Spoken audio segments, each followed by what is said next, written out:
I don't want to have a wasted meeting. I don't want to have a waste of time, so I'll see what happens. But we did all of these great deals, great peace deals. They're all peace deals. They're agreements, solid agreements, every one of them. But this one, and I said, go to the line of battle, the battlefield lines, and you pull back and you go home, and everybody take some time off, because you got two countries that are killing each other. You got two countries that are losing 5,000 to 7,000 soldiers a week. So we'll see what happens. It's we haven't made a determination. Asking the Justice Department to look into the federal investigations into you and look for compensation, and how much are you asking for? Who's asking for what? Are you asking the Justice Department to pay you compensation for Who's compensation? your federal investigations into you? Are you asking them to pay compensation, and how much? Into me? I don't get any compensation. I do it for nothing. I gave up my salary. Into me? No, it's going to be the Justice Department. Are you asking them to pay you compensation for the federal investigations that happened to you? And how much are you asking well, for? I guess they probably owe me a lot of money for that. Probably, yeah, that's true. That's very interesting. No, I get no salary. I gave up my salary. It's a good salary. Not as much as these guys make, but that's okay. It's a lot of money. And I don't, as you know, I didn't take it in the first 4 years. I'm not taking it in these 4 years either. But as far as all of the litigation and everything that's going to, yeah, they probably owe me a lot of money. But if I get money from our country, I'll do something nice with it, like give it to charity or give it to the White House while we restore the White House. And we're doing a great job in the White House. As you know, the ballroom is under construction. It's going to be, they've been trying to get it for 150 years, and it's really, I think it's going to be fantastic. But we'll see what happens. I mean, we have numerous cases having to do with the fraud of the election, the 2020 election, and because of everything that we found out, I guess they owe me a lot of money, but I'm not looking for money. I'm looking for really, I think it's got to be handled in a proper way. If it's not handled in a proper way, we don't want it to happen again.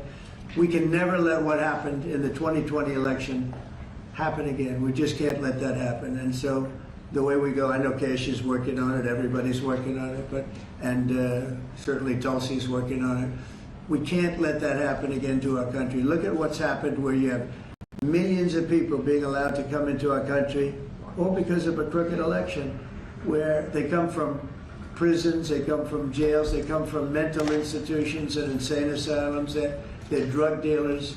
The people that they've allowed to come into our country, we cleaned them out in Washington, D.C. We have a very safe capital right now. We have a capital that's as safe as it can be. But I don't know. I mean, you'd have to ask the lawyers about that. Mr. President, what did you hear from Mr. President? A comment and a question, please, for you. First of all, you have just 1 billion plus hearts around the globe, including in India, by celebrating the Diwali in the White House. Yes. Right here. And my other comment is, Mr. President, I like his question already. in February, you and the White House staff gave a warm welcome to the Prime Minister of India, Mr. Narendra Modi. Right. And after that, I decided to make a short trip to India for you, how popular you are in India. And I went there in a holiest also festival there. Millions of people were there. And also Prime Minister Narendra Modi was addressing a media event, 5,000 people. I was one of them there listening to him. And when I went to several states in India, what I found out, Mr. President, 3 people are most popular there. Prime Minister Narendra Modi, President Donald Trump, Mr. Kash Patel, and also with the surprise, our White House Press Secretary, Caroline Levitt. She's doing good, right? She is doing good. Superstar. Mr. President, my question is, you had a great relationship with the people of India when you visited India, and with the Prime Minister of India, Narendra Modi, and also with the Indian American community. Where do we stand today, all those relations from 45 to 47 in the future, Mr. President? Please, thank you. We stand great, and the people of India, I love the people of India, and working on some great deals between our countries. I spoke to Prime Minister Modi today, as I mentioned before, and we just have a very good relationship. And he's not going to buy much oil from Russia. He wants to see that war end as much as I do. He wants to see the war end with Russia, Ukraine. And as you know, they're not going to be buying too much oil. So they've cut it way back, and they're continuing to cut it way back. Mr. President, what did the Kremlin say Mr. that? President, Yeah, please, go. an appeals court recently ruled that you can send the National Guard into Yeah. Portland, Oregon. Do you feel unfettered to send the National Guard into whatever city you want now? So that was the decision that I can send the National Guard if I see problems. I looked at Portland over the weekend. The place is burning down, just burning down. We weren't there. We didn't spend much time there because we were waiting for that decision. But the court, probably maybe that influenced the court. But you look at a place like Portland, it's ridiculous when they say that there's no problem. The place was on fire over the weekend. But we won the case in Court of Appeals. I think it was the Ninth Circuit, so that's pretty good. And a very strong opinion that we have the right to use the National Guard. You would think that would be common sense. We have the right to use the National Guard to put out trouble. Well, that's how I got elected. One of the reasons I got elected. Yes. Mr. President, what changed your mind after talking to Vladimir Putin between then and now? Why did you think that a Budapest summit might be wasted time? Well, I didn't say anything. I didn't say it would, and you never know what's going to happen. But a lot of things are happening on that front, on the war front with Ukraine and Russia, and we'll be notifying you over the next 2 days as to what we're doing. Did you hear a lot of things are happening. Did you hear something from I the think we're going to President? get it solved. Yeah, please. Mr. President, on Ukraine, do you still see a chance for a ceasefire? And what is Say it Putin again, asking for? what? Do you still see a chance for a ceasefire? And what is I do, Putin yeah, asking yeah. for? I do. It's a vicious war. It doesn't really affect us. We sell equipment to them. We sell equipment to NATO, and NATO gives it to Ukraine, but we don't pay anything anymore. Biden spent $350 billion. The war would have never happened if I were president. Would have never, not even a million years. And Putin knows that too. Would have never happened. But it did happen, and I came in, and I have to see if I can put it out. But it doesn't affect us because we're not losing soldiers there. Although, when I first came in, that could have ended up, it's not going to happen, but it could have ended up in World War III. That was really out of control. So now it's they're shooting and they're killing people, and I think Putin wants it to end, and I think Zelensky wants it to end, and I think it's going to end. Is that rumor that he reached out to you about meeting on the government shutdown? Will you meet with him before you leave for Asia on Friday? Well, I will actually. I'd love to meet with them. I just want them to open up the country first. The country is so hot right now, and they've never voted against, continuation. They've never voted against. They've never done that. They're doing this because they have Trump derangement syndrome. But I would love to meet. I would like to meet with both of them. But I set one little caveat. I will only meet if they let the country open. They have to let the country open. The people want to go back to work. They want to be served. They need the services of some people, and a lot of people need the money, the payroll. So I'll do it as soon as they open up the country. I'd like to meet. So you won't meet with them until the government. Just to be clear, you won't meet with them until the government's open. The government has to be open, yeah. Mr. President. You know how long it would take for them to do that? Just say, okay, government's open, that's it. There is nothing. How long They're do you not think this could negotiating. go? What they're doing is saying they lost the negotiation, and when we got the great big beautiful deal done, they lost that negotiation. Now they're saying, well, we want to get some of the things we lost. But the problem is the things they lost are very bad for our country. We don't want to have people come over from all over the world, from prisons and all, and have them have their health care paid for. We want to take care of people that are here, that are American citizens and all. So they want $1.5 trillion of money to be wasted and jeopardize the health care of other people. We're not going to do that. So I would love to meet with them. We want the country open first. Mr. President, a new poll shows that if Curtis Sliwa dropped out of the New York mayoral race, then Andrew Cuomo would only trail Mondani by 4 points. Would you call Curtis Sliwa to drop out of the race so that can happen? Well, I looked at the polls, and looks like we're going to have a communist as the mayor of New York, it'll be very interesting. But here's the good news: he's got to go through the White House. Everything goes through the White House. At least this White House it does. And we'll have to see what happens. But if he dropped out, he's not going to win, and not looking too good for Cuomo either. But maybe, I don't know, if he dropped out, maybe Cuomo would have a little bit of a chance, but not much, because it looks like the lead is, it's not a great lead, but it's big enough that he should be able to win. So, you know, I don't know that I want to get involved. It's really a question of, would I rather have a Democrat or a communist? And I would rather have a Democrat than a communist. Will you meet with Mamdani if he wins? Yeah, I'll speak to him. Mr. I have an obligation to speak to him, but look, I love New York. I've always loved New York. I just can't believe a thing like this is happening. I left New York, and we had a mayor, de Blasio, who was a disaster, but when I left, it was sort of before he could really take hold. And boy, New York was a hot city, and now it's sad to see what's happening, frankly. And with the communists in charge, look, you just go back 1,000 years. I mean, it's been done many times, 1,000 years. It's never worked once, so it's not going to work now either. Mr. President, you're building your ballroom right now. They're also building the Obama Presidential Library. I'm wondering if you've He needs help. Have you seen pictures of the architecture and Yeah, what I do you think did. of it? It's not too pretty. No, but it's closed. It's stopped. They ran out of money. I mean, he's building a library / museum. You know, you call it some museum, and usually they call it both. They call it library and museum. That's the official name. And they're stuck. And he wanted only women and DEI to build it. Well, that's what they got.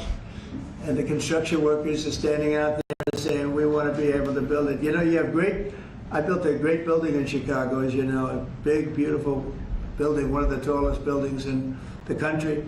And we got it built very quickly, very well. And we used the construction workers of Chicago. They're great workers. They're great construction people.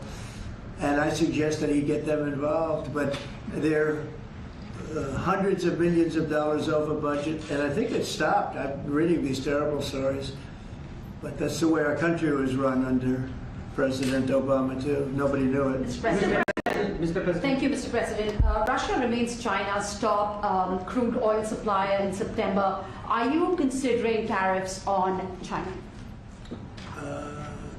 Well, I mean, you read the same papers as I do, but I don't have to read the papers because I'm the one. Right now, as of November 1st, China will have about 155% tariff put on it. And I don't think it's sustainable for them, so I want to be nice to China. But China's been very rough with us over the years because we had presidents that weren't smart from a business standpoint. Some were good politicians, some weren't even good politicians, but they allowed China to take advantage of us, and every other country to take advantage of us. If you see, I made a deal with the European Union, I made a deal with Japan, with South Korea, made a lot of these deals that are great deals, and I was able to do it. It's really national security. I was able to do it because of tariffs. And we're getting hundreds of billions, even trillions of dollars paid into the United States. We're a very rich country again. We'll start paying off debt.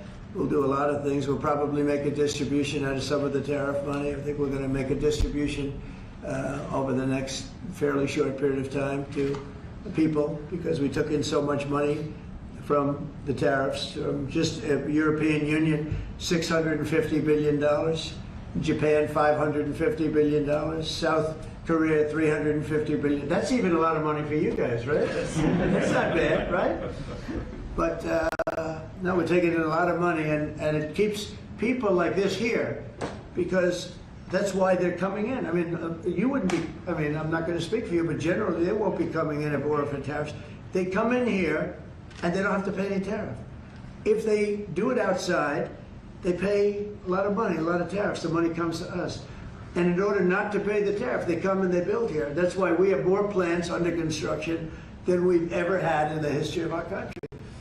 And you wouldn't think it's complicated, but you would have thought somebody would have done this a long time ago, sitting in this beautiful seat behind what's called the Resolute desk. You know that, right?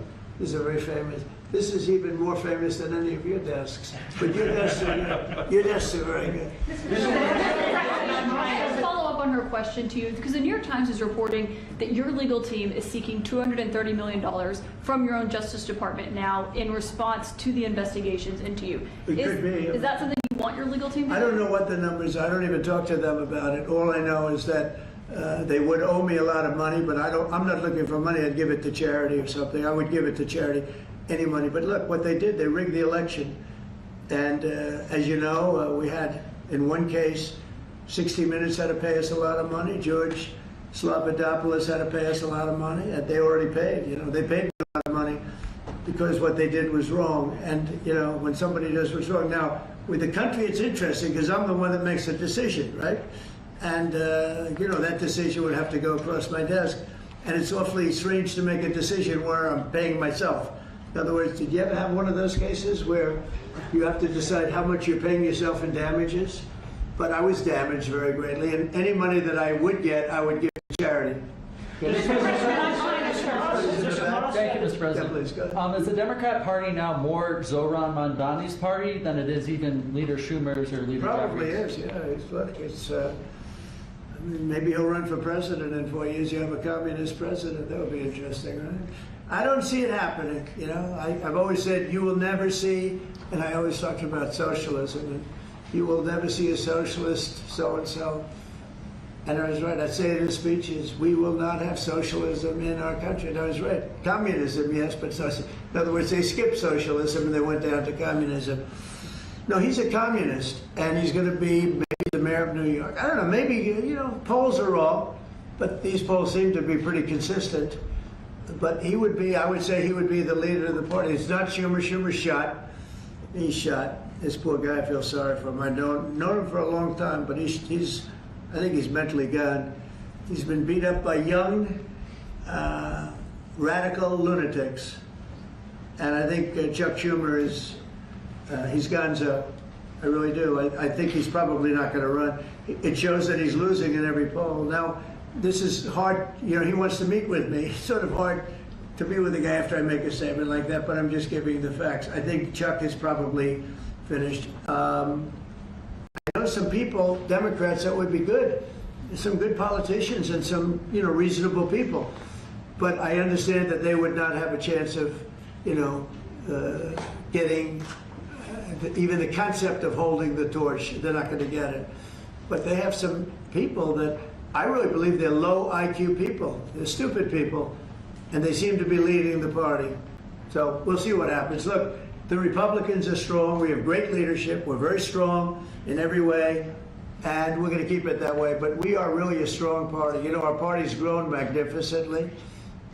We've gotten away. Look at all the union votes I got. Nobody thought that was ever possible. Look at the election where I won popular. I won everything. I won all 7 swing states. If you win 3 or 4 swing states, you're doing great. I won all 7 by a lot. And I think the best thing when you look at districts, 2,700 versus 525. That's big. That's why the map shows all red. So we won in a tremendous landslide, and that's because people like our policy. I guess they like me, but they like my policies. Strong borders, good education, low taxes. You know, in the great big beautiful bill, we got the biggest tax cut in history. Not only no tax on tips, no tax on Social Security, no tax on overtime, we got the biggest tax cut in the history of our country in the bill that we just approved. And I think people see that and they like it, and that's why we're doing well, but they are not. They do not have leadership. Thank you very much, everybody. Thank you.